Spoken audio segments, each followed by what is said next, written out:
Welcome to another episode of the MMA Lock-Cast. I'm your host, Manpreet, aka MMA Lock of the Night, and your boy on Twitter at MMA LOTN. This week, we're going to be going over UFC 232, which is headlined by Jones versus Gustafsson 2, which has gone through a shit ton of fuckery in the last day or two, but we'll cover that afterwards. We're also going to be going over my last event, which was UFC Milwaukee. We had a great event there, clean sweep the board. But first and foremost, like we always do, the casuals this week featuring my man Big Rob. Hey, let me give you some fucking points. Yeah, that's my boy right there. All right, so this week I was kind of scrambling for a knockout for him to see. You know, there's a couple of big fights coming up on this card, and I could have shown him, you know, some past knockouts from Cyborg, some vicious finishes from John Jones, even that triple uppercut that Alexander Gustafsson hit Glover Teixeira with. But after the craziness that we saw with Edson Barboza and Dan Hooker from last weekend, I thought I had to show him that, you know, it's one thing to show the actual finish, the finishing sequence, but to show the accumulation of it all is kind of what I was thinking that I wanted to show my man Big Rob, just because the accumulation of the damage that Dan Hooker took in that fight is just ridiculous. So I pulled up something actually on YouTube. This is from Big John MMA. If you just type in Edson Barboza, Dan Hooker highlights, it's like the second one that comes up. It's actually titled Edson Barboza versus Dan Hooker TKO. And I'm just going to be starting it off. It's a minute and a half. I'm just going to show my man Big Rob pretty much, again, the accumulation of damage that can be taken in an MMA fight. So Barboza is obviously the guy in the yellow shorts. It was just pretty much a one-sided beatdown the whole fight. But once his like shots to the body start to add up a little bit, Dan Hooker had a little bit of success too. But for the most part, it was just Edson Barboza just unloading on this guy. Like, just the amount of shots he took to the body were just crazy. He should not have been in this fight for as long as he was. How's he still standing? This isn't even like. I wish. What are they going to show? Like, oh yeah.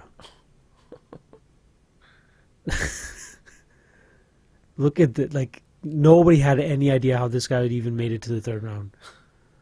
Even the leg kicks that he took, he couldn't even walk. Yeah. Whoa.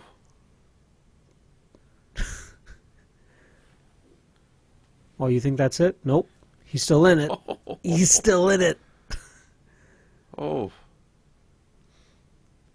Oh.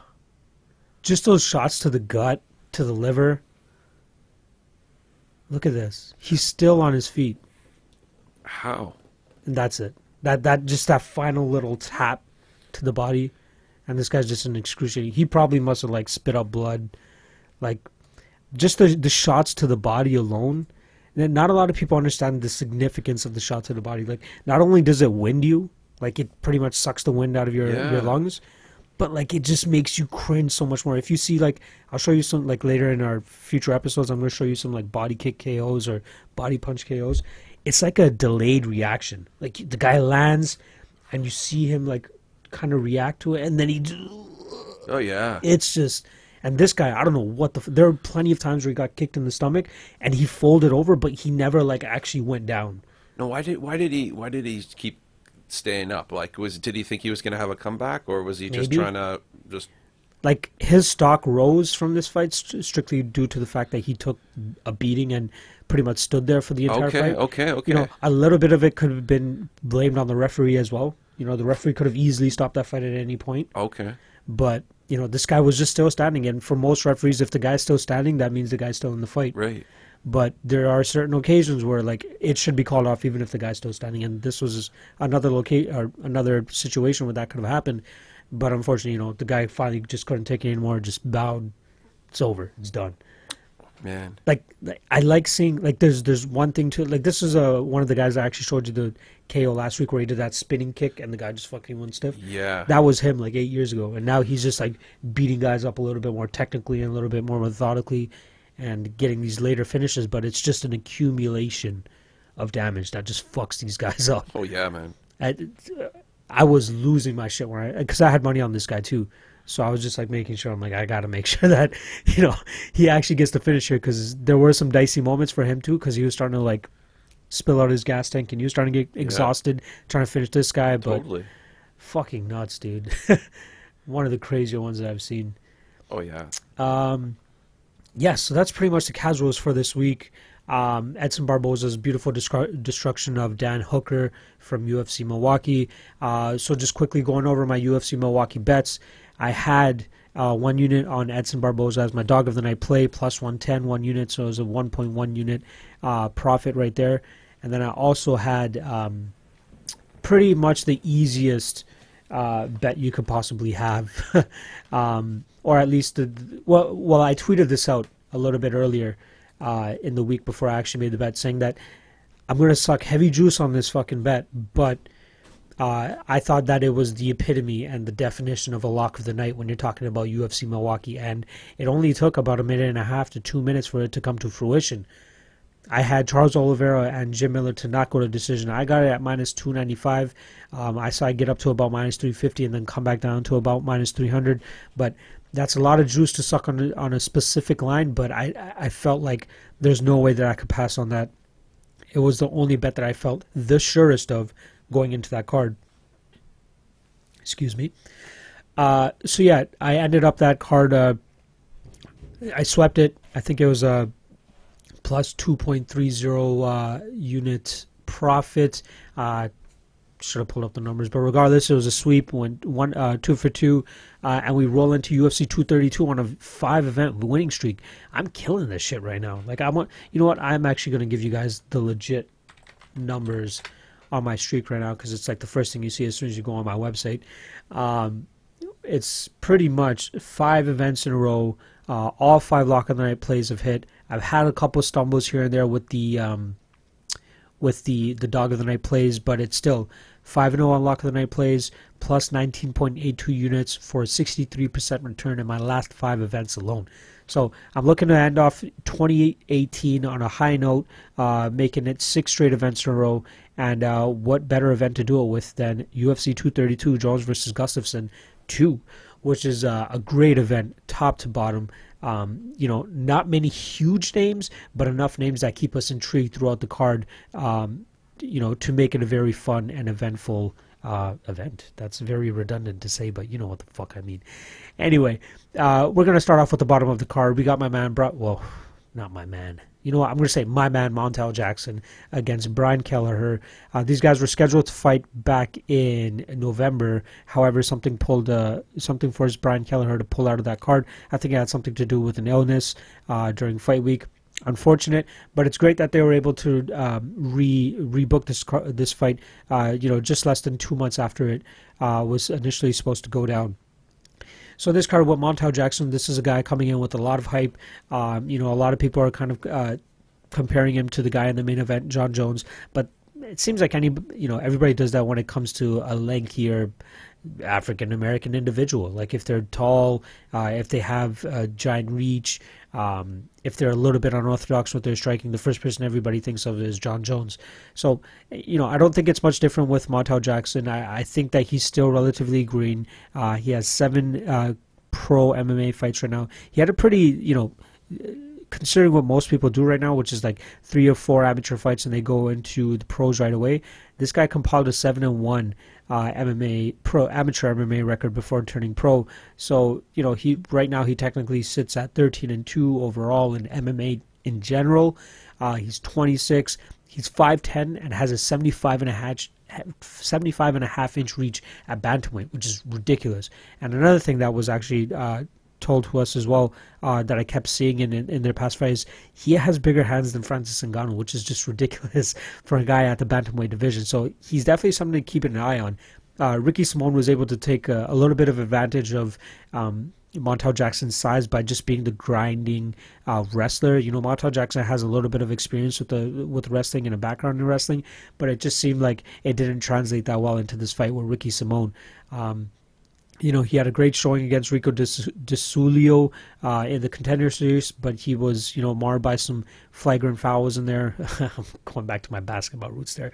But, you know, he had some fouls in there. I think he had 2 points taken out from his scoring, but it didn't matter. It didn't need to go to the judges' scorecards. He seemed to turn it on a little bit more after that last foul and got that finish over Rico. But he just got out-grappled and out-grinded by Ricky Simón, who just, you know, just seemed to have that notch up in the grind department for that fight. In this fight against Brian Kelleher, I think he's going to be able to showcase his talents a little bit more. You know, Brian Kelleher likes to come in and out. You know, he likes to grapple a little bit if it really gets to that. You know, even the Uriah Alcantara fight, crazy that he was even able to tap Uriah Alcantara with that quick guillotine choke in his UFC debut. But I think that this fight might relatively be staying on the feet. I don't know if Brian Kelleher has the wrestling prowess to actually get Montel Jackson down. You know, I definitely think that Ricky Simón is the better grappler in that point. But I think that Brian Kelleher is going to have a little bit of some difficulty closing the distance on Montel Jackson. I think that Montel Jackson is going to be able to land some heavy shots, maybe rock Kelleher as well. And I wouldn't even be surprised to see him finish him. But, you know, Kelleher coming off that really bad loss to John Lineker, nothing to hang his head about. You know, John Lineker is a beast. You know, he had a very good win over Renan Barão his last time out before the Lineker fight. But in this fight against Montel Jackson, I think he's going to be forced to go on to another 2-fight skid. And I think that Montel Jackson's, you know, his prospect rank is going to continue to evolve, and he's just going to continue to progress. And that loss to Ricky Simón is just going to be a blink in his amazing MMA career that he has to come. So I'm going to take Montel Jackson actually by second round sub. I think that he probably drops Brian Kelleher and then locks up some sort of darts choke. But I think that Montel Jackson has all the tools to win this fight. Next up, we got Curtis Millender against Siyar Bahadurzada. Huge fan of Bahadurzada. It's unfortunate he hasn't been able to fight that much in the UFC, or at least as of late. You know, he had that 2-year gap, over 2.5-year gap between his Brandon Thatch fight and his Rob Wilkinson fight. However, he is riding a 3-fight winning streak. You know, it's probably the quietest 3-fight winning streak that we have in the welterweight division, just due to the fact that this guy hasn't been that active that much. You know, this year he finished Lewin Chagas back in in April. Second round body kick, beautiful body kick that just crumpled Lewin Chagas, and then he followed it up with punches. Beautiful second round finish there. In this fight against Curtis Millender, you know, he's coming in against a guy who's probably the technically better striker, has the range on him too. You know, Siyar stands at 5'11" with a 72.5-inch reach, whereas Curtis Millender, big dude, 6'2", 78.5 inch reach. If he's not able to, you know, keep that range and keep Siyar on the outside of his distance, you know, it's going to be a tough night, because if Siyar Bahadurzada is able to close that distance and land those heavy shots on him, it's going to be, you know, a quick night for Curtis Millender. I think that Siyar Bahadurzada has the power to knock almost anybody out, and it's no different when he's facing a guy like Curtis Millender. But, you know, Curtis Millender has been riding a huge, you know, a very good winning streak right now. He's running at 2, 4, 6, 8, 9 straight wins. 8 straight wins. My math is off a little bit right now. But, you know, 2 straight wins in the UFC. Beautiful finish over Thiago Alves. A decent performance against Max Griffin, who won the first round in that fight. And then Curtis Millender was able to squeeze out the next 2. But, you know, he's really going to have to mind his P's and Q's in this fight against Siyar. You know, if he's able to keep Siyar on the outside, use his kicks a little bit better, you know, use that long jab, use his movement, he should be able to frustrate Siyar Bahadurzada, and he should be able to outpoint him. I don't know if he wants to go, you know, trade with him in the pocket. I don't think that he's going to land anything significant enough to actually drop and stop Siyar. I can't remember off the top of my head the last time Siyar has been actually finished. I don't even know if he's been finished in his career. Yeah, heel hooked by Jorge Santiago back in the day, guillotine choked. So it's been over 10 years since he got finished. But I think this is the first time he's fighting a guy with as credentialed and legit stand-up as Curtis Millender. Brandon Thatch, you know, he's kind of a flake. John Howard, not the most technical, but a very powerful puncher. But yeah, in terms of actual accolades and stand up ability, I think Curtis Millender might be the toughest guy that Siyar has fought in the at least in the last 10 years as well. So in this fight, I really want to go with my man Siyar, especially with him being the underdog in this.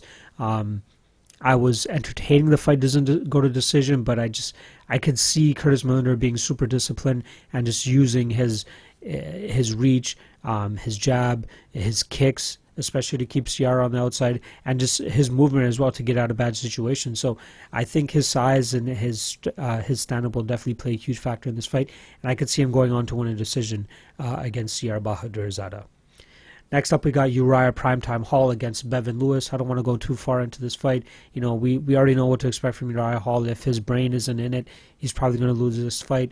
This is a very this is a fight that could go Uriah Hall's way if he shows up. Bevon Lewis has shown some chinks in his armor, even though he's undefeated. He's currently standing at 6-0, but Elias Urbina was able to land on him a couple times. Alton Cunningham wasn't able to have much success against him, but I think that Uriah Hall has the physicality and the skills to make it a tough fight for Bevon Lewis, but we don't know what kind of Uriah Hall we're going to get. So maybe the fact that this is changing to his home state of California, he's a little bit closer to home, maybe that might play into a factor for Uriah Hall, but it's going to be tough to give him the victory here. But you know what? I'm going to go out on a limb. I'm going to say Uriah Hall wins this fight. We see glimpses of his greatness, but I'm just not completely sold on Bevon Lewis yet. And I think taking a huge step up in terms of the stage, the competition. I think it's going to be too much for Bevon Lewis, so we see Uriah Hall get some sort of knockout in this fight. So I'm going to pick him by second round KO. Next up should be a very entertaining fight between Andrei Ewell against Nathaniel Wood. Starting off with Nathaniel Wood, we kind of know what to expect from this guy. He's a brawler. He loves to get into firefights. He was hurt plenty of times by Johnny Eduardo in their last fight, but he somehow still pulled off the Darce choke in that second round. He was busted up, bleeding pretty bad in that fight. And he was actually supposed to schedule to fight Tom Duquesnoy this time around. And that would have been a great fight, in my opinion. Two European stars on the rise. I think a little bit more of Tom Duquesnoy than I do of Nathaniel Wood. But in this fight against Andrei Ewell, he's really going to have to work on that defense a little bit more. Andrei Ewell has a beautiful 1-2. Like, it's as basic as it gets, but his speed with it, the amount of distance that he covers when he throws it is just beautiful. That he dropped that first round to Renan Barão, but he was able to come back and just put together plenty of 1-2s that Renan Barão was not able to fucking get out of the way of. It was just ridiculous. It was crazy seeing one of the pound for pound greats from back in the day get lit up by Andrei Ewell with such a simple combination. Renan Barão just could not get the timing down. Renan Barão could not get out of the way, and Andrei Ewell was always able to just step in with that jab straight, always land. 95% of those ones, he'd more than likely land when he threw that 1-2. And that 2 was always so strong, and it busted up Renan Barão even more and more. So, there was a close chance for Andrei Ewell to finish it later in that fight. However, he just went about it a little bit more, veteran savvy, I guess, if you want to call it. But in this fight against Nathaniel Wood, if he's able to continue to land those types of shots with the distance coverage and the speed, I think this is his fight to win. And I think that he might even have the power to put Nathaniel Wood on his butt and maybe get the finish here. So I'm going to go with the guy that doesn't get hit as much, and the guy that's a little bit more, striking defense savvy, if you want to call it that, and I'm going to go with Andrei Ewell. I don't think it goes to decision. Based on the weapons that they have, Nathaniel Wood probably offers a little bit more, but Andrei Ewell's execution of it is probably what's going to be the difference maker here. And I think that he's going to stay out of the way of the big shots of Nathaniel Wood, and I think that he's going to be able to drop Wood and finish him. So I'm going to take Ewell by first round finish. I think it's going to be a firefight for as long as it lasts, but I think that Andrei Ewell is going to be the slightly smarter fighter this time around, and he's going to find the opening and get the finish. First round. Next fight, BJ Penn against Ryan Hall. One of the most lopsided odds on the card. I thought I saw Ryan Hall roughly around minus 550 yesterday. Say what you want about BJ Penn, but Ryan Hall doesn't deserve to be minus 500 or minus 550 over anybody.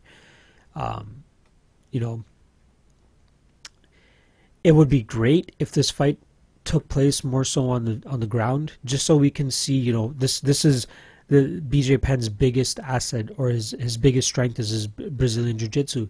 So even at this late in his career, is he going to be able to implement that strength against a guy who in his own right is probably one of the best BJJ guys out there as well, in Ryan Hall? So for my hope, I hope they just immediately start off in a BJJ type of stance where we get fucking, BJ Penn come out scooting on his butt and Ryan Hall just engages him, or vice versa. But I don't know how much hurt Ryan Hall is going to be able to put on BJ Penn on the feet. I don't know if BJ Penn is going to be able to get anything off on the feet.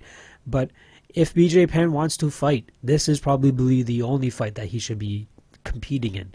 After this, he should probably hang it up. He's 40 at this point. He has nothing left to prove. He's coming off of 5 straight losses, and they've been pretty bad. And even the Dennis Seaver fight, man, like that was rough. So with that said, I got to go with Ryan Hall strictly because, he's the younger guy. He probably has the more explosiveness and more ability to use his technique with Brazilian Jiu-Jitsu than BJ Penn currently does at 40 years old. So I want to say Ryan Hall by submission. That's, people are probably going to be like, what the fuck? Maybe decision is the better way to go. But I think that he's going to actually catch BJ Penn in some sort of submission, maybe later in the fight, later in the second round. I'm going to say third round. He catches BJ Penn when he starts sucking a little bit of wind and gets some sort of submission on him. So official pick, Hall by third round sub. Next fight, fucking fire fight. I'm so stoked for this fight. Petr Yan against Douglas Silva de Andrade. Douglas Silva de Andrade, 25-2. I like to call him the poor man's Lineker. Pretty much the style that he brings. Throws wild, heavy hooks. He's always looking for the knockout, it seems like, but he doesn't, always get the knockout. In his UFC career alone, his wins have been by decision. He had one spinning back fist against Henry Briones, but most of his fights have actually been by decision. Even his last fight against Marlon Vera, he pretty much put up the poor man John Lineker's type of game plan and was able to get the win over Marlon Vera. So in this fight against Petr Yan, he's coming against a guy who's the much better technical striker, probably the more diverse striker as well. He just doesn't look for winging shots and hooks like de Andrade does. But Petr Yan, man, he's a fucking force to be reckoned with, and I'm very excited to see how this fight plays out. Petr Yan could get caught. Excuse me. If Petr Yan wants to get into a firefight with Douglas Silva de Andrade, I don't think it's going to end up well for him. He might be able to be he's a very quick fighter. I think he's the faster of I think that Petr Yan is the faster of the two. But if he sits in there and trades in the pocket with Douglas Silva de Andrade, one of those shots could put Petr on his butt too. We saw his last fight, Jin Soo Son, have a little bit of success, even though it was pretty much a one-sided beatdown. We did see him land a couple times on Petr Yan, and he surprised Petr Yan with a couple takedowns too. So I wouldn't be surprised to see Douglas de Silva de Andrade, whatever the fuck his name is. He has every single Brazilian name just stuck into one, regardless. I think that that is a path for Douglas to go towards, though it's not something that we've seen much from him. But if Petr Yan's just having his way on the feet, I wouldn't be surprised to see Douglas be the first one to shoot. With that said, I think the speed and diversity of Petr Yan's strikes, he should be able to get the W here. He could, play it safe and try to outpoint Douglas on the feet, but I think that he's going to be the faster guy. I think that he's going to be able to be the one that lands cleaner too, and finishes Douglas. So I truly think that there's a little bit of value on the fight doesn't go to decision in this fight, especially with both of their styles. But I'm going to be taking Petr Yan by second round KO. I think he gets the finish here. I think he's just going to be the quicker one and lands the better strikes to get the finish. Next fight, Megan Anderson versus Cat Zingano. Funny fact, I just found out recently that Megan Anderson has me blocked on Twitter. It may or may not have to do with the fact that I was kind of talking shit about her when I bet Holly Holm against her. It wasn't more so talking shit. It was more so just stating the facts. We're stating the obvious, where people were pumping on Megan Anderson to be this thing that she wasn't, and I just want to be that fucking guy that was like, yo, she is not what you guys think she is. And if you think otherwise. So with that said, I really went into this card thinking, especially when this fight was announced, I was thinking that I was going to go into this fight to bet Cat Zingano. However, after a little bit of tape studying and watching some of their fights, I just can't seem to pull the trigger. It might have to do with the fact that Cat Zingano is a little bit older now. She's sitting at, what, she's 36, okay, so she's not the oldest, but she's going to have a significant size disadvantage here. Holly Holm was able to have a little bit more strength or success in the strength department against Megan Anderson due to the fact that she's a relatively big 135er. You know, she looks like a decent 145er. She definitely belongs at 135, but the difference between the strength between Holly Holm and Megan Anderson is much smaller than the strength difference between Cat Zingano and Megan Anderson. Cat Zingano stands at 5'6", 70-inch reach. Megan Anderson, 5'9", no, 6 foot, sorry, 5'9", what the fuck am I talking about? 6 foot, 72-inch reach. So she's definitely going to have the size advantage here, and she's going to have the reach advantage too, in terms of like at least her legs and being able to keep Cat Zingano on the outside. So I'm not sure how much Megan Anderson's going to want to kick in this, because Cat Zingano might be able to catch it and get the takedown off of that. But my real question here for this fight is, how is it going to look if it gets to the second round? Is Cat Zingano going to be too tired from, you know, one, trying to get the takedown, and two, keeping Megan Anderson down, who's a much bigger woman? So is she going to be too tired to be able to get Megan Anderson down moving forward from the second round and third round? Or is Megan Anderson just going to be too, you know, discouraged and just fucked up from getting beaten on from, you know, on the ground in that first round? I do believe that Cat Zingano will get the takedown in the first round. It just really depends on how much energy she's able to conserve, how much energy she uses, what kind of game plan Megan Anderson uses to try to get up onto her feet. You know, I trust her coaching staff over at Glory MMA with James Krause and them, but it's going to be a very tough task. You know, Cat Zingano has been grappling for a long time. I wouldn't be surprised to see Cat Zingano pull off some sort of submission in this fight too, in like a rear naked choke or something like that. But, you know, Holly Holm's not known for grappling, and she was able to kind of have her way with Megan Anderson. One other thing to mention as well was, yeah, Cat Zingano got Marion Renault down a couple times, but she wasn't able to really keep her down either. So that's one thing. So, you know, Cat might be able to get Megan down, but is she going to be able to keep her down? And how much energy is she going to use to keep her down? So from a betting perspective, I'm staying away from this fight just because of the questions. And like, if you look at it skill for skill, Cat Zingano should be able to get Megan Anderson down time after time after time. But at a certain point, strength and size is going to come into play here. So that's what's giving me pause in terms of betting Cat Zingano in the spot.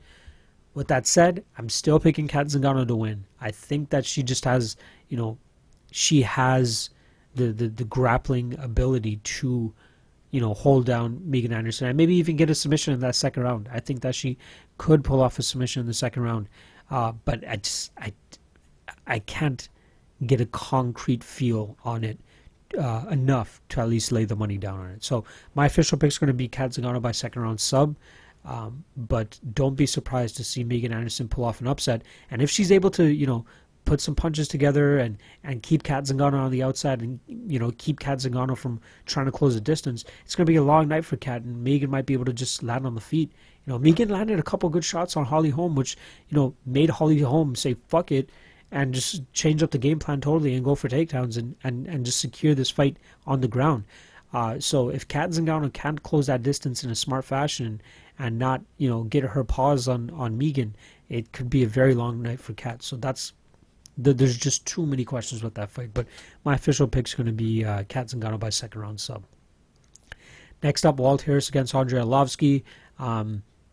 the line for the fight to not go to a decision was roughly around minus 180, and it's intrigued. It's piqued my interest. It's something I'm still looking at. But the safe style of Andrei Arlovski and him seeming like he doesn't really push it to that next level to get the finish or put himself in harm's way, that's what's giving me pause on the fight. Doesn't go to decision. Walt Harris, big, strong guy, and he's really showcased his striking in his last couple fights. Apologies. Jeez. But yeah, Walt Harris, looked very good against Daniel Spitz. Daniel Spitz was a guy that was moving around a lot, making it hard for Walt Harris to land effective shots. But in his fight against Mark Godbeer, you could see that he has a lot of pop on his shots. He's very quick and explosive with his strikes. May not be the most technical, but when he throws that straight, it comes with some fucking heat. And I think that he'll be able to find Andrei Arlovski's chin. And if he's not able to, I think that Andrei Arlovski could make him pay on the counters. Arlovski's a big man himself, and he has a lot of great stand-up skills. But I think that Walt Harris's strength and one-punch knockout power might be the difference maker here. And I think he might make Andrei Arlovski go back to Chinny Arlovski. When was the last time Arlovski got actually put out, though? Francis Ngannou put him out last in January of 2017. So I think this might be another time where we see Arlovski's chin fail him. I think that Walt Harris is going to land a clean, straight, right to the jaw, and it's going to put Arlovski on his feet. And I think that Walt Harris is going to land, follow up with some ground and pound, and probably finish this in the first round. I think it's going to be a quick fight. Yeah, simple as that, man. Like, I really want to see Arlovski win here, and him at dog money is a little bit intriguing, but Walt Harris's power is just ridiculous. And I think that, what he lacks for in skill and technique, which is what Andrei Arlovski has an edge on him on, he makes up for in explosiveness and punching power. So I think at that, just with that, that's going to be the difference. So I'm going to take Walt Harris by first round KO, or ground and pound TKO, whatever the fuck you want to call it. Next fight. Deserves some fucking horns. A lot of people might not be psyched for this, but I am. Chad Money Mendes against Alexander Volkanovski. Pretty much two guys that are almost carbon copies of each other. They're short, they're stocky, they got a lot of power in their hands, and they got a very imposing and grinding grappling style. So it's going to be interesting to see how this fight goes. Are they going to be leaning on each other for the fight? Are they going to try to out-grapple each other? Are they going to try to outstrike each other? Who's going to be able to be the one to dictate the pace, and who's going to be the one to, implement their game plan? I have no idea what their game plans could be. Like, they're pretty much the same fighter. Chad Mendes just has the better experience. Volkanovski is the undefeated. Well, not undefeated. I thought he was undefeated. 18-1. He lost his fourth ever fight to Corey Nelson. But yeah, since then he's racked off 15 straight wins. Just ridiculous. Chad Mendes came back from a lengthy layoff, roughly 3 years, just under 3 years, and he finished Miles Jury with the ground and pound back in Boise, Idaho in July. But this is a great fight for both guys. It's kind of a barometer for Chad Mendes to see if he still, can be in the top 5 and keep wrecking house, or is Alexander Volkanovski going to be the one, changing of the guard? Is he going to be the one that comes in and starts taking over this featherweight division? I don't know who to pick. When this fight was announced too, I tweeted, I'm like, whoever's betting on this fight, good fucking luck. I don't know how you could confidently choose either side on this. I wouldn't put money on it, especially with it being my pick. I'm going to go with Volkanovski. There's a little bit of bias there just due to the fact that I like him. I think that he's going to be good for the division. He's fun to watch. His demolishing of Darren Elkins in his last fight was amazing. I cashed on Volkanovski in that fight too. I just think that, is he even the younger guy? For some reason, I don't know why I can't remember that one. Let's see here. So Volkanovski's sitting at 30 years old, and then Mendes, I'm sure, is definitely older than that. Mendes is 33. So not too much of a discrepancy in terms of the age. I think the discrepancy also comes in the reach, where Chad Mendes sits at 66 inches. And Volkanovski has a comfortable 5.5-inch reach. So that might play a factor into this. Maybe Alexander Volkanovski is going to be able to take more advantage of the striking, maybe land a little bit more shots. I don't know if he's going to have the power to knock out Chad Mendes, but I'm going to take Alexander Volkanovski by decision. I wouldn't bet on this pick, not at all. I just want to sit back and watch this fight and enjoy it. But when I do this show, I need to give you guys predictions, and I need to give you guys what I think. And I think that Volkanovski, I'm just going to give him a slight notch over Chad Mendes at this point. And he gets the decision victory here. Next up, we got Ilir Latifi versus Corey Anderson. This fight is pretty straightforward, you know. Ilir Latifi could land a big shot and put Corey Anderson out, even if Corey Anderson is beating him for 14 minutes and 59 seconds of this fight. Corey Anderson's chin is just that iffy, you know. Like, he was winning all of those fights that he pretty much got knocked out in, and then he just gets knocked out, right?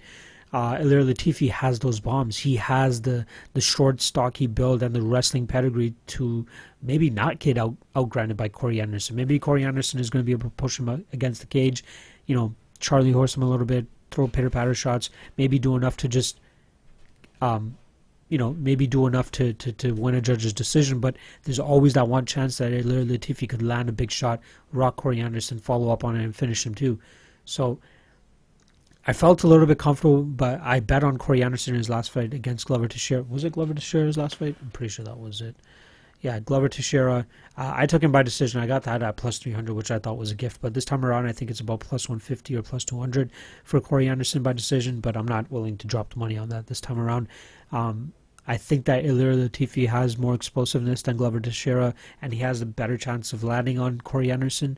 I don't know if Corey Anderson is going to be able to take Ilir Latifi down. I think that Latifi has a great wrestling base, and we always hear whenever Daniel Cormier talks about Ilir Latifi, he's probably one of the toughest guys that he's ever been able to grapple with, and maybe not even get down. So it's going to be tough for Corey Anderson to out-wrestle Ilir here. I think that his path to victory is going to be staying on the outside, keep moving, pitter-patter Ilir from the outside, and just just frustrate him from there. However, I just think that Ilir Latifi is somehow, someway going to land that punch, and it's going to put Corey Anderson on Queer Street, and it's just going to be the end of the fight. I think that Ilir Latifi wins this fight. I'm going to say first round knockout. I think that he lands pretty easy on Corey Anderson. What Anderson's trying to do is, you know, dance some moves on the outside and trying to pop in and out with the jab. I think that Ilir Latifi will counter at the perfect time and put Corey Anderson out. I'm going to call it first round knockout. So I'm going to, yeah, first round knockout, Corey Anderson. Next up, Natural Born Killer is back. Carlos Condit trying to make things right after his loss to Neil Magny back in June. No, sorry, he lost to Cowboy Oliveira. Man, I forgot that fight even happened. Yeah, he's going to try to come and, you know, rebound from this 4-fight losing streak that he's currently on against Michael Chiesa, who makes his welterweight debut. Michael Chiesa is a big dude, you know what I mean? So maybe welterweight is where he should have been at to begin with. I'm excited to see what he's able to do here. I don't think he'll be as sucked out and as drained as he was in his last fight, especially against Anthony Pettis. But he brings the exact style, Michael Chiesa that is, brings the exact style that he's going to need, or that anybody needs to beat a guy like Carlos Condit. Carlos Condit, it's not a secret. You know, he doesn't have the greatest takedown defense, and I don't know how much he's been able to work on it. I just don't think it's going to be enough. I think that Michael Chiesa is going to be able to land the takedowns at will. I think that you know, Carlos Condit does have decent jiu-jitsu defense. You know, even though he got choked out by Alex Oliveira, and getting choked out by Damian Maia is, you know, it is what it is. That's bound to happen. But Michael Chiesa, you know, I think he's well versed on the ground. I think he'll be able to stay out of any type of submissions that Carlos Condit throws off of his back. And I think he's just going to ride Carlos Condit, man. I think he's going to try to make it, you know, he might be able to ride him. He might be able to land some big shots from on top and maybe finish Carlos Condit from there. But I'm going to go with Chiesa by decision here. I think that he just has the savvy on the ground to stay out of bad positions. Especially at a weight now where he's going to be able to be a little bit heavier and be a little healthier too. I just think that Carlos Condit is just way past his prime now, man. It's just more so for a paycheck, and I hate to say that. I'm a huge NBK killer. NBK, come on. That's so fucked. I'm a huge Carlos Condit fan, and it sucks to be, pick against him this time around, but I think that Chiesa is going to get it done. I think that he gets the decision victory here. I think it's just going to be based off of Michael Chiesa pretty much just riding Carlos Condit, pretty much just maintaining top position. Carlos Condit doesn't have the jiu-jitsu off his back that Anthony Pettis does. We know how quickly Anthony Pettis is able to lock up submissions, and what he was able to do was with Michael Chiesa, I don't think that Carlos Condit's going to be able to do. So I'm going to go with Michael Chiesa. It would be big for him to get a finish over Carlos Condit in this spot, but I think that Carlos Condit's durability is going to get him through it. And I think that Chiesa just rides out a decision victory, mainly with takedowns and just pressuring Carlos Condit with grappling and clinch situations where Carlos Condit is probably the most vulnerable. So, decision victory, Michael Chiesa. Co-main event time. Probably the only super fight in women's history. Actually, I don't know if you can call Jacek and Shevchenko a super fight due to the fact that only one of them were champions. But Cyborg, 145 champion in a division where there's pretty much nobody, and Amanda Nunes doing her thing at 135, being the bantamweight champion down there. She moves up in weight and has a stiff challenging Christine Justino Cyborg in front of her. Very interesting fight. Very, very interesting fight. We've seen a change in Cyborg's style in her last couple fights. She's been a little bit more tentative. She's been a little bit more smart, or been smarter with her approach in terms of, not going out for the finish immediately, trying to steamroll these girls in the first couple minutes. We saw a little bit more of a measured approach against Lena Landsberg, a little bit more of a measured approach against Tanya Evinger, a 5-round decision over Holly Holm where she probably lost a round or two as well. And then her fight against Yana Kunitskaya, she got taken down in that fight, man. It surprised me when I went back and ran the tape.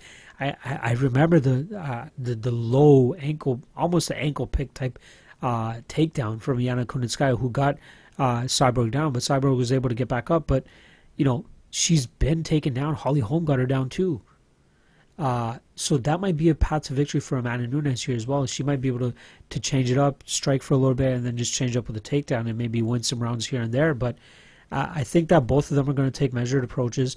Christine Cyborg is, she thrives in firefights, but I don't know if that's what she's going to do here, and I don't know if that's what Amanda Nunes is going to allow for her to do. I think that Amanda Nunes has shown a lot of great improvements, since her loss to Kat Zingano, where now she's rattled off 5-7 straight wins, while winning the title in that reign too. She she won a split decision against Valentina Shevchenko, 5 rounds, and then went all the way to the 5th round with Raquel Pennington when you probably could have stopped that fight even earlier. But it really showed her discipline in that fight against Pennington. She could have gotten her out a lot sooner, but she played the game a little bit easy. She worked the leg a lot. Her distance management is just fucking beautiful too. Even in her fight against Miesha Tate, anything that Miesha Tate was throwing at her, she was able to get out of the way perfectly, just enough, got her, she leaned back enough, she was able to move her feet enough to stay out of the strikes of Miesha Tate, and then just come right back and with her own counters and her own strikes and punches. I think that's going to be kind of the same type of approach that she comes to this fight with Christine Justino against. I think that she, will play the distance a little bit. I think that we'll see a little bit of a slow first round from both girls. I think they're going to try to feel each other out, try to see where they can pick their spots. I think we'll see a lot of leg kicks from Amanda Nunes from the get-go. But I think it's going to be a slow-paced fight for the first little bit, and then I think it's going to start to pick up a little bit more steam in the 3rd and 4th round when, the rounds are going to start to matter a little bit more. A lot of people are saying that they don't see this fight going into a decision, but I could see it, man. I could see them try to put on a technical clinic and try to, outpoint one another. Because whether either of them try to go into a fighter fight, I think both of them are in for trouble. I think more so Nunes being in for trouble more than Cyborg, but I don't think that's what they want. I think they want to put a stamp on this fight in terms of, being the more technical and efficient fighter, without putting themselves at risk. Because this is a huge fight. Again, one of the first ever women's super fights of all time. Champion versus champion. Cyborg loses, she would lose her title, and Amanda Nunes becomes champ. And if Cyborg loses, she also loses her legacy. Whereas Nunes, if she loses, it's okay. She went up, she took the challenge. She's a plus 230 underdog, which I think is a little bit wide, but it is what it is. I just can't comfortably bet Cyborg in this spot at minus 250. I think the fight should be a little bit closer to minus 200 or so. Nunes is getting a little bit disrespected, so I wouldn't bat an eye at anybody that actually put money on Nunes at plus 250 or plus 230. But I think it's just going to be a measured approach from both girls. I don't think it's going to be a war from the get-go. And I think that we see this fight go into the later rounds. I think that we see Cyborg probably pull off a decision victory here. I think that in the exchanges that they get into, that Cyborg is going to land the bigger shots. And I think it's going to make Amanda Nunes a little bit more skeptical moving forward. But just as easily, we could probably see Amanda Nunes just outpoint Cyborg from the outside and never engage in anything too serious. So the line is too wide to bet either way.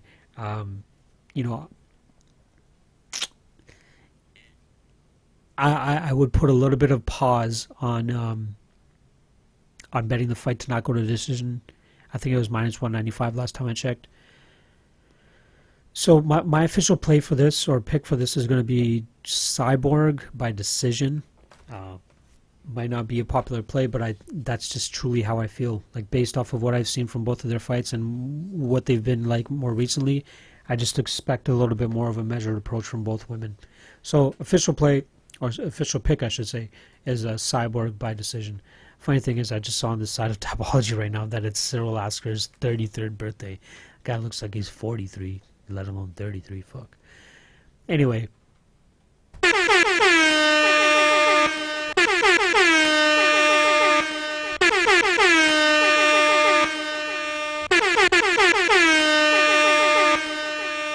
Five horns.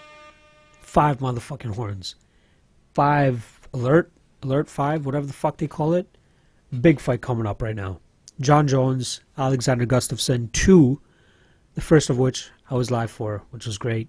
Happened at the Air Canada Centre, now known as the Scotiabank Arena. A couple years ago now. When was that? Fuck. Jeez, when was that Gus fight? 2013, September of 2013. So it's been over 5 years ago that they fucking fought. And probably one of the greatest light heavyweight title fights of all time. It had its shifts in momentum. We saw Jon Jones get taken down for the first time. We saw Jon Jones in a little bit more trouble than we've ever seen him in before. And the real turning point of that fight, in my opinion, I think it was the third round, where it looked like Gus was winning the majority of that round, and then Jon Jones lands the spinning back elbow that rocks Gustafsson and pretty much is saved by the bell there. Crazy fight. You can say what you want about going into that fight. A lot of people are saying that Jon Jones didn't take that fight seriously. He was partying a lot. He was doing this and that. I'm just going to give you guys my own experience with that fight, actually. I used to work at a gym out here in Toronto, and the owner of my gym was good friends with Malki Kawa. He was good friends with Malki Kawa. So he got Jones hooked up at our gym, after hours to come in and just train hip pads with Brandon Gibson, and I think it was just Brandon Gibson that was there, as well as Izzy Martinez. Brendan Shaw was in there too, which was funny. But my boss calls me, just take this in. I'm done for the night. I finished at 10 o'clock. I close down the gym. I go to my friend's house, smoke a J, chilling out. And I get a call from my boss saying, get to the gym right now. I'm like, what the fuck? Like, what is he talking about? Like, did I do something wrong? I'm like, I'm baked. Like, I don't know what the fuck to do. He goes, just get your butt to the gym right now. I'm like, I'm letting you know right now. I'm off hours, so I can tell you this without giving a fuck. I'm baked right now. So if I'm in shit, let me know. I don't want to come to the gym and just be fucking freaked out. He goes, Jon Jones is at the gym. Come. I'm like, oh, shit. So I fucking got my shit together. I dipped to the gym ASAP, got to the gym there, and lo and behold, Jon Jones is hitting pads, crazy pads with fucking Brandon Gibson. Brendan Schaub's doing his thing in the back with Lex McMahon. I don't know who the fuck else was there with him, but Brandon Gibson comes up to me as I'm sitting on the side just watching John doing his thing, and he gives me a camera, and he's like, dude, you can just do us a favor, record our session for us, and you can show it to us afterwards. But yeah, just chill out and enjoy yourself. I'm like, all right. And honestly, the whole session was pretty much just John repeatedly doing these crazy spinning attacks or just ridiculous moves that we know him to do. Like he did them 20, 30, maybe even 40 times in a row. He would just continuously drill this specific unorthodox move with Brandon Gibson. And that was pretty much the whole workout. It was like an hour of him just doing that. It was crazy. It was fun to watch. And I had met Jones a couple months earlier at a meet and greet in California for UFC 121 when I went to go down watch Lesnar and Velasquez. But he was one of the fighters outside with Nate Diaz just signing autographs and take pictures and stuff. And he actually remembered me, which was fucking weird, man. It was like 2 years prior that I had met him, and he goes, yeah, man, I recognize you. I know you and stuff. I'm like, yeah. What's up? But either way, it was great. That was my experience with John Jones back at UFC 165. It's great that we had him fight up here in Toronto a bunch of times, UFC 140, 152, 165. We had the whole New York State athletic thing going on still, so he wasn't able to fight in his hometown. So this was close enough to his hometown that he could almost call Toronto a second home. But in this fight against Gustafsson now, you got to think that he's taking shit as seriously as possible considering everything that's happened to him ever since that fight. With the steroids, with all the other bullshit, you got to think that we're going to see the best Jones possible that we could possibly see. And, I don't want to go too deep into this fight because we already know what the fuck to expect. Everybody knows what's going on with this fight. From the change from Vegas to even my poster is wrong too. T-Mobile Arena is now the LA Forum or the Forum. We know what Jones is about. We know his unorthodox striking. We know his strength. We know he's a strong wrestler. We know that he can hit submissions from pretty much almost anywhere, considering he's not even a black belt in jiu-jitsu. And then from Gustafsson, great striking, good distance management, but he does get hit a lot. He does seem to waver a little bit in the later rounds against some of these guys, against DC, against Jones. But I think the mentality that Jones is going to come into this fight with, I think is just going to blow Gustafsson out of the water. I think that, it's the line is roughly right now with Jones at minus 250, but there's too many question marks from my end in terms of like how much has USADA actually affected him, and with everything that's going on, is it going to negatively impact him? However, I think that it's going to positively impact him in terms of it's going to light a fighter under his butt. He's going to want to come out there and make a statement. I think he finishes Gustafsson. I think that he, puts it on him on the feet and then somehow, locks up some sort of choke. But I think that John Jones is going to get the finish here. I'm going to say second round. I think he chokes out Gustafsson. Somehow, I think he, whether it's a Darce choke or one of the guillotines that he landed on Lyoto Machida. Obviously, it's going to be a little bit harder, especially against a guy that's just as tall as him. But I think that he's going to come out with some sort of fire that we've never seen before. And he's going to put on a statement and remind us all why we enjoy to watch John Jones fight so much. We're going to enjoy the fact that the greatest of all time is back. The GOAT is back, and I think that this is the perfect fight for him to come back, make that statement, and put everybody back on notice. I really hope that the fight after this is because there's nobody really left for him at light heavyweight, and I highly doubt we're going to see DC go back down to light heavyweight. So I think the fight to make after this is going to be Jones against Cormier 3, but at heavyweight, and then after that, Cormier could call it a career. He could let Kane, as long as Kane stays healthy, he's going to be in the heavyweight division, and we might get a John Jones and Cain Velasquez rivalry out of this. But I truly think in this fight, no super technical or anything crazy breakdown of this. I think that Jones comes in here, he steamrolls Gustafsson, feels it out in the first round, second round takes over, gets the finish, and Gustafsson falls short once again on his title hopes. I know everybody's on Gus's dick right now because they want him to make John pay for all the bullshit that's been going on, especially with the venue change and all that stuff. But John Jones is the greatest fighter we're ever gonna know. It's not even a close second. Say what you want about DJ, great fighter. He lost his last fight, was never able to demolish guys the way that John Jones has demolished guys. So, say what you want about John Jones, but just be thankful with the fact that we're getting to witness this type of greatness in a niche sport as it is. You know, John Jones with the physical aspects and just the physicality that he has and the body shape and form, he could have easily gone into any other sport. You know, his brothers are both fucking NFL players. He could have gone into any other sport, but no, he has blessed us. And I know this is making me seem like he's the fucking god or some shit, but I truly think he's the greatest fighter of all time, and I think he's going to showcase it once more. The only thing giving me pause from betting him is the USADA factor. I'm not going to say ring rust, obviously, because Gustafsson has been out longer than John Jones, which is fucking hilarious. But there's just something on the back of my mind that is just giving me pause on putting the money on John Jones at minus 265. So I'm picking John Jones to win. I think he's going to finish him second round choke. And I think it's just going to be return of the GOAT. And hopefully moving forward, this is no longer an issue. And hopefully we get to see him at least 3 times a year and make up much of the lost ground, due to all the bullshit that's been going outside of the cage. So, official pick, John Jones, second round, submission. So that's it for the breakdown for UFC 232. I have one bet that I currently have right now, which is my lock of the night play. I've posted it on the website, MMALOTN.ca. Make sure you guys go check that out. Got a great line on it. Beautiful fucking line. I'm very confident in the play as well. I'm not sure if you guys are going to be able to pick it out based off of this breakdown alone. But if you guys, want to hop on the money train, if you guys want to call it that, just check out the website, MMALOTN.ca. If you want to check out my past performances and all that stuff, betmma.tips/lock of the night or MMA Lock of the Night.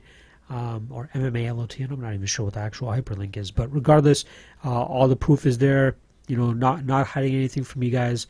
Not trying to pad my stats with any of these like bullshit opening lines or anything like that anymore. Lock Fight League. The deadline is actually today. I'm not sure if you guys are going to be able to get the episode today. So Monday the 24th at 11 p.m.